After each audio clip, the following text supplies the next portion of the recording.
which of the following is an advantage of food processing?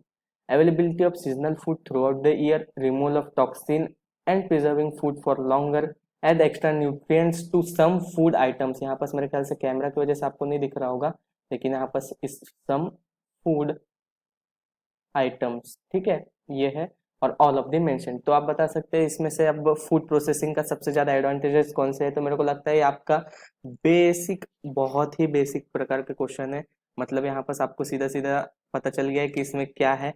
तो सबसे पहला इसका आंसर है ऑल ऑफ द मेंशन। क्यों? तो सबसे पहले आपको कोई भी फूड को प्रोसेस कर रहे हैं तो उसका मीनिंग क्या है? अगर आप आम का प्यूरे बना रहे हैं, आम का पल्प बना रहे हैं, तो आम का पल्प बना रहे हैं तो उस वो तो सीजनल फ्रूट है, तो सीजनल फ्रूट है तो इसको आप थ्रू आउट द ईयर, मतलब पूरा ऑफ सीजन भी आप इस फ्रूट इसका आनंद ले सके, इस कारण आपको आप इसको अवेलेबल कराने के लिए आप उसको प्रोसेस कर रहे हैं। फिर टॉक्सिन फूड मतलब पास्चराइजेशन कर रहे हो, ब्लांचिंग कर रहे हो, या पैकिंग कर रहे हो, कैनिंग कर रहे हो, सिरपिंग कर रहे हो, साल्टिंग कर रहे हो, बहुत सारी प्रिजर्वेशन टेक्निक्स है, बायो प्रिजर्वेशन, बहुत सारी। ठीक, ये दूसरा फैक्टर हो गया। तीसरा, add extra nutrients to some food items. तो आपने सुना होगा एक कंसेप्ट का नाम है फूड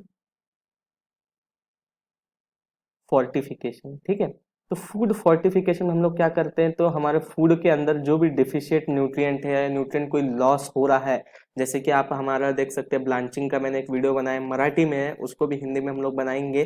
तो उसमें मैंने बताया था कि विटामिन सी के लॉसेस होते हैं, तो ये सब चीज़ों को कवर अप करने के लिए हम उसको फोर्टिफाई करते हैं, यानी कि न्यूट्रिएंट्स को हम थोड़ा सा बढ़ाते हैं ऑप्टिमम लेवल से, ठीक है।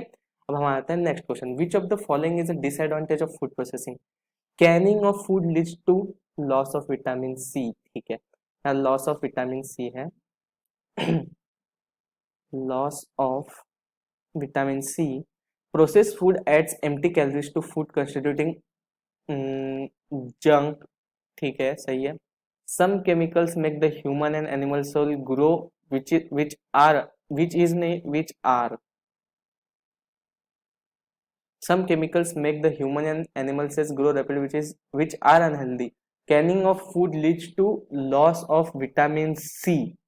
Processed food adds empty calories to foods constituting junk. मतलब ये क्वेश्चन कैसे पता है आपको? यहाँ पास ना इस क्वेश्चन में ना डिसीजन बनाना है, ठीक है, डिसीजन बनाना है, मतलब कि एक तरह से ना आपको उस सबसे पहले तो डिसएडवांटेज कौन सा है इनमें से, तो मेरे ख्याल से सभी है, ठीक है, क्योंकि सबसे पहले मैंने पहले ही बोला विटामिन सी के लॉसेस होते हैं। फिर जंक फूड का भी क्योंकि हम यहाँ पर अलग अलग तरह के एडिटिव्स भी यूज करते हैं, भले वो कुछ कंट्रीब्यूट करे ना करे, लेकिन कई कई बार क्या होता है वो कैलोरीज, जैसे कि नॉन न्यूट्रिटिव, न्यूट्रिटिव स्वीटनेस का क्लासिफिकेशन है, कई बार डाइजेस्ट होते हैं, डाइजेस्ट नहीं होते हैं, बहुत सारी चीजें हैं, ठीक है।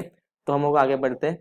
रेडिएशन ड्रायर्स यूज, बताइए रेडिएशन ड्रायर, ये तो बेसिक क्वेश्चन है, आप बता सकते हैं बिल्कुल। इंफ्रारेड, मैं आपको यहाँ पास एक, आपको मेरे को तो पता है, आप मेरे पिछले 3-4 वीडियो देखे होंगे, तो मेरा आदत है कि आपको यहाँ पास एक असाइनमेंट दूं या आपको एक टास्क दूं, तो आप मेरे को ना ड्राइंग के जितने भी मेथड है, मतलब ना even from traditional sun drying से लेकर पूरा फ्रीज ड्राइंग तक, जितने भी प्रकार के ड्राइंग है, जितने भी क्लासिफिकेशन, उसका फ्लो चार्ट कंस्ट्रक्ट कीजिए। और मेरे ख्याल से जो कि ड्राइंग के स्टेजेस है, फ्रीज ड्राइंग का अलग है और एक स्प्रे ड्राइंग का अलग है, स्प्रे ड्राइंग बोल सकते हो, या डिहाइड्रेशन, डिहाइड्रेशन का जो हीट के वजह से होता है, जो उसका अलग एक फ्लो है, इक्विलिब्रियम मॉइस्चर कंटेंट है, ये सब चीजें आप एक बार पढ़ लीजिए। फिर इंफ्रारेड रेडिएशन से भी आप बता सकते हैं, ठीक है। Next, since excessive UVC UVC cause DNA damage, ठीक है, which of the following methods can be used to apply this technique itself in spite of this drawback? Reduce the exposure time to this process by combining 2 or more method. There is no solution, all of the mention, none of the mention, ठीक है। ये बहुत अच्छा question है। UVC DNA damage होता है, मतलब क्या? ये डीएनए डैमेज कैसी करती है हमारी यूवीसी लाइट? बताइए आप, सबसे पहले मैं बताइए अल्ट्रावायलेट रेडिएशन का वेवलेंथ और फ्रीक्वेंसी बताइए मेरे को। वेवलेंथ आप बता दीजिए एंगस्ट्रॉम में, और फ्रीक्वेंसी बता दीजिए मेगा हर्ट्ज में या हर्ट्ज में बता दीजिए, ठीक है, कमेंट बॉक्स में बिल्कुल बताइए। तो इसका आंसर क्या है चेक करते हैं हम लोग। Reduce the exposure time to this process by combining with 2 और मोर मेथड, ठीक है। ये हमारा रेडिएशन टॉपिक से क्वेश्चन बहुत ज्यादा देख पूछे जाते हैं, जो कि फूड प्रोसेस इंजीनियरिंग का one of the most IMP और मोस्ट फ्रिक्वेंटली आस्क्ड क्वेश्चन है जो कि गेट में बहुत ज्यादा इंटरेस्टिंगली पूछा जाता है, ठीक है। और यहाँ पास रेडियो एक्टिविटी से भी बहुत सारा क्वेश्चन आ रहा है इस बार। Which of the following method refers to the deactivation of microbes food using electricity, तो बताइए कौन सा है? Power ultrasound, pulse electric field, hurdle technology, all of the mention. तो पावर अल्ट्रासाउंड तो क्या है? अल्ट्रासाउंड तो वाइब्रेशंस है ना। और पल्स इलेक्ट्रिक फील्ड में हम लोग क्या करते हैं? पीईएफ, मतलब कोई भी फूड को दो इलेक्ट्रोड के बीच में रख के उसके अंदर पल्सेस को ट्रांसमिट करते हैं एक जनरेटर के थ्रू, ठीक है।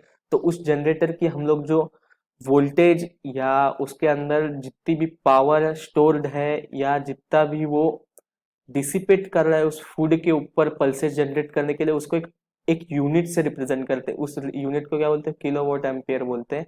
तो मेरे को आप बताइए कि पल्स इलेक्ट्रिक फील्ड में एप्पल जूस के लिए जो पहला रिसर्च हुआ था, और एप्पल जूस के साथ साथ मेरे को लगता है, जहां तक याद है, कि जूस कंसंट्रेट्स के लिए यूज हुआ था, तो वहां पर पल्स इलेक्ट्रिक फील्ड में कितने कितने अमाउंट तक हम लोग ने इलेक्ट्रिक फील्ड अप्लाई किया था, और किलोवाट एम्पियर से, और एक वोल्टेज पर मीटर से भी इसको हम लोग रिप्रेजेंट करते हैं, ठीक है। तो इसका आंसर क्या है बताइए? तो आंसर इसका आंसर है पल्स इलेक्ट्रिक फील्ड। तो ये वाला टॉपिक तो आप बिल्कुल कर लीजिए, और इसके एप्लीकेशन एक बार थोड़ा सा ध्यान रखिए, क्योंकि गेट में इस तरह के क्वेश्चंस के लिए थोड़ा ज्यादा डिमांड आ रही है, क्योंकि emerging novel food processing technology, preservation technologies पे बहुत ज्यादा क्वेश्चन पूछे जा रहे हैं, ठीक है। और साथ ही साथ मेरे को हर्डल टेक्नोलॉजी के लिए बारे में भी एक बार कमेंट बॉक्स में पिन कर दीजिए, या तो खुद पढ़ लीजिए। अगर पिन करना नहीं होता तो हर्डल टेक्नोलॉजी क्या होती है, हर्डल टेक्नोलॉजी के मेन बेसिक प्रिंसिपल्स क्या है, क्यों इसको लाना पड़ा, किसने लाया, किन किन किन किन साइंटिस्टों का मेन इसमें कंट्रीब्यूशन है, और किसने इसको अप्लाई करके अब इसको किस किस तरह से हम लोग यूज कर रहे हैं, ठीक है। अब हम लोग देखते हैं six question. Which of the following combination of processing and preservation techniques works best fit for smoked fruits? Smoked foods बोल लो या प्रोडक्ट्स बोल लो, ठीक है। तो हम अब ऑप्शंस देखते हैं। तो ऑप्शंस है salt and acidification, heat and solid content, heat salt acidification, minimal moisture content, heat salt dipping in brine, minimal moisture content। तो बताइए स्मोक्ड फूड के लिए कौन सा? स्मोक्ड में बोल सकता हूँ सैल्मन है, स्मोक्ड फूड्स में आते हैं हमारे अलग अलग, सैल्मन है, फिश फिश प्रोडक्ट्स आ गए, फिर बेकरी प्रोडक्ट्स आ गए। तो इनमें कौन सा प्रिजर्वेशन टेक्निक बेस्ट वर्क करेगी? तो इसका आंसर है हीट। पहले तो उसको आप हीट दे दो। स्मोक्ड है तो मतलब हीट तो पहले से अप्लाइड होगी, उसके अंदर का जो पैथोजेनिक और स्पॉइलेज क्रॉसिंग माइक्रोफ्लोरा है उसको तो हम लोग ने मिनिमल लेवल पे या ऑप्टिमल लेवल पे लाके रखा ही होगा। या तो उसको सॉल्ट या ब्राइन में डिप कर दो, या तो उसका मॉइस्चर पूरा रिड्यूस कर दो उसके अंदर से वाटर निकाल के। आपने देखा होगा मीट जो होता है अलग अलग मीट का, मतलब अगर आप मीट पढ़े हो, मीट एंड मीट प्रोडक्ट्स, तो उसमें जो हमारे अलग अलग स्लाइसेस होते हैं उसको ड्राई एज करते हैं हम लोग ड्रायर में, उसके अंदर का मॉइस्चर कम कर देते हैं। तो हम लोग उसको देखते हैं बीफ वगैरह प्रोडक्ट्स में बहुत ज्यादा यूज होता है। What is the kinetic energy factor in the Bernoulli's equation? बताइए। सबसे पहले तो बर्नौलीज थ्योरम का बेसिक प्रिंसिपल, और उसको हम लोग अप्लाई कैसे करते हैं अलग अलग चीजों में, ठीक है, उसको बताइए सबसे पहले। Kinetic energy factor in the Bernoulli's equation. Bernoulli's equation सबसे पहले तो फूड प्रोसेस इंजीनियरिंग का टॉपिक नहीं है, सबसे पहले आता है आपका प्योर फूड इंजीनियरिंग का टॉपिक, ठीक है। तो फूड इंजीनियरिंग में आपको यहाँ पास जो फ्लूइड फ्लो या फ्लूइड मैकेनिक्स बोल लो, लेकिन बेसिकली कंटिन्यूटी जब पढ़ते हैं फ्लूइड फ्लो, उसमें आपको यहाँ पास देखने को मिलता है। तो kinetic energy factor Bernoulli equation का क्या है? क्योंकि इसको हम लोग यूज क्यों करते हैं? क्योंकि velocity of every layer varies and only the average velocity is accounted, hence a correction factor is needed. Need नहीं, needed.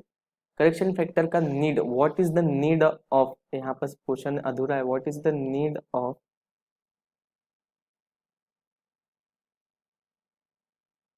Of kinetic energy factor in the Bernoulli's equation, ठीक है। तो इसका आंसर भी आ गया हमारे पास। अब नेक्स्ट देखते हैं हम लोग, the energy loss due to friction at the walls of pipe is called as. बताइए।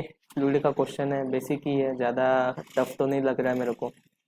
बताइए।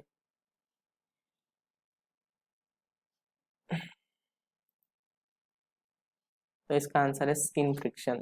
तो ये बेसिक फ्रिक्शंस के क्वेश्चन है, जब आप फ्लूइड फ्लो को कंसिडरेशन में लेते हो, लैमिनार, टर्बुलेंट, अलग अलग नंबर्स देखते हो उसमें, तो वहां पर आपको देखने को मिलता है। विच of the following pumps is this pump? It has no rotating or reciprocating parts involved, no leakage air gas used to impart energy। तो बताइए कौन सा पंप है वो।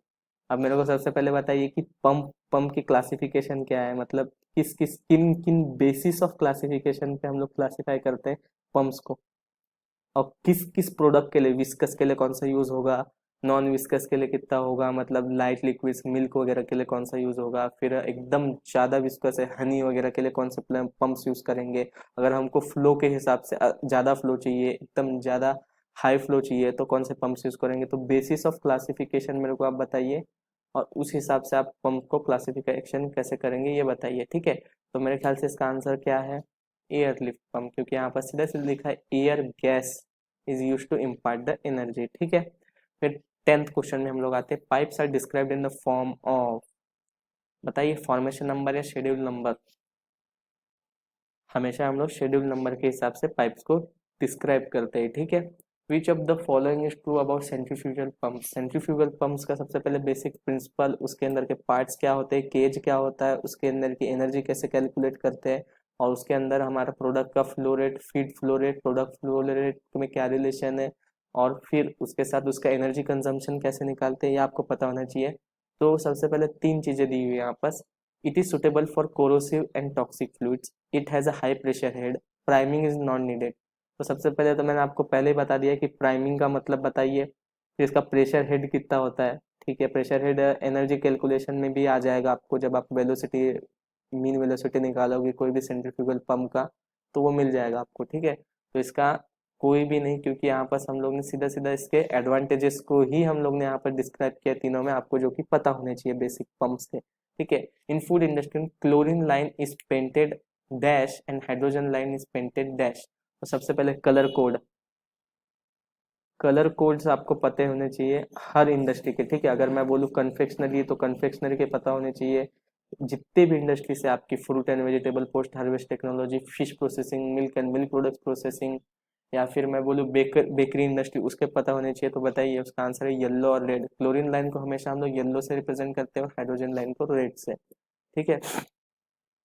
इन rotameter dash force is directly proportional to dash of the liquid.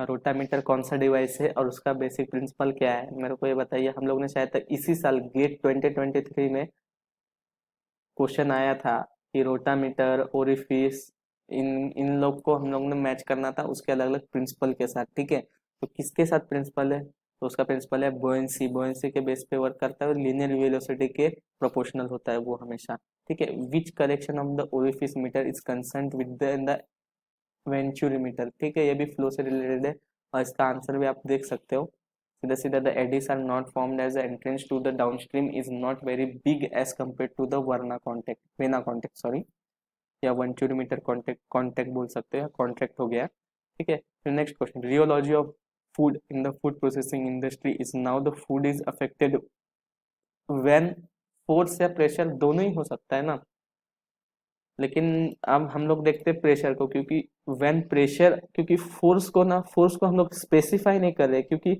Force को हम लोग specify नहीं कर रहे कहाँ लग रही। तो प्रेशर जब बोलते हैं तो हम लोग फोर्स अपॉन एरिया बोलते हैं कि हम लोग इस अमाउंट ऑफ एरिया पे इतना स्ट्रेस अप्लाई कर रहे हैं या प्रेशर अप्लाई कर रहे हैं। यहाँ पास आंसर आना चाहिए मोस्ट अप्रोप्रिएट स्ट्रेस, लेकिन यहाँ पास आप प्रेशर भी लिख सकते हो, ठीक है। Blood is a Newtonian, rheopectic, pseudoplastic, Casson plastic. तो बताइए कौन सा फ्लूइड है, कैसन प्लास्टिक। तो मेरे को सबसे पहले बताइए कैसन प्लास्टिक फ्लूइड्स कौन से होते हैं और कौन से लॉ पे ये डिपेंडेंट है। कैसन फ्लूइड सबसे इंपॉर्टेंट टॉपिक है, और इसका फ्लो बिहेवियर इंडेक्स क्या होता है कैसन प्लास्टिक फ्लूइड्स का, फ्लो बिहेवियर इंडेक्स की वैल्यू, और बाकी सब तीनों के लिए भी फ्लो बिहेवियर इंडेक्स की भी वैल्यू है, जिसको हम म्यू बोलते हैं, उसकी वैल्यू बताइएगा, ठीक है। फिर starch is dash as its viscosity decreases with an increase in shear stress. बताइए कौन से फ्लूइड्स में हमारी स्टार्च, मतलब हमारा पोटैटो स्टार्च हो गया, ऑब्लेक्स जिसको बोलते हैं हम लोग, ऑब्लेक आपने बहुत ज्यादा अभी देखा होगा, ऑब्लेक्स जिसको कि हम लोग ऐसे, मतलब कोई भी स्टार्च है उसको अगर हम लोग पानी में मिक्स कर दे उसके 50-50 मिक्सचर के साथ, और उसमें एकदम अचानक से फोर्स अप्लाई करे तो हार्ड लगता है, लेकिन धीरे से डाले तो आप हमारा हाथ अंदर चले जाता है। तो कौन सा फ्लूइड है वो, सूडो प्लास्टिक है, क्योंकि उसकी विथ विदाउट इंडिपेंडेंट मतलब इंडिपेंडेंट ऑफ टाइम इसकी जो विस्कोसिटी है वो बढ़ती रहती है जैसे जैसे हम लोग स्ट्रेस बढ़ाते जाएंगे, ठीक है। वही है इसका reason. Which of the following is a name of an actual viscometer, बताइए कौन सा है विस्कोमीटर? सभी है। कैपिलरी ट्यूब, हाँ बता सक कैपिलरी ट्यूब से भी हम लोग विस्कोसिटी मेजर करते हैं। ओस्टवाल्ड विस्कोमीटर जो कि है plate and coaxial cylinder.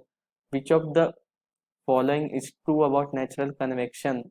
Low heat transfer due to gravity and natural buoyant forces dependent on viscosity, density and thermal conductivity। तो कौन सी चीज इसके ऊपर ट्रू है? तो मेरे ख्याल से लगता है ये है सभी चीजें ट्रू है, क्योंकि इसमें थोड़ा हीट ट्रांसफर रेट कम होता है कंडक्शन के कंपैरिजन में। ग्रेविटी की वजह से हो सकता है, बुएंट फोर्सेस की वजह से जो हो सकता है। फिर विस्कोसिटी, डेंसिटी और थर्मल कंडक्टिविटी पे भी थर्मल कंडक्टिविटी से ज्यादा ये मेरे ख्याल से डिपेंडेंट होता है सरफेस हीट ट्रांसफर कोफिशिएंट पे।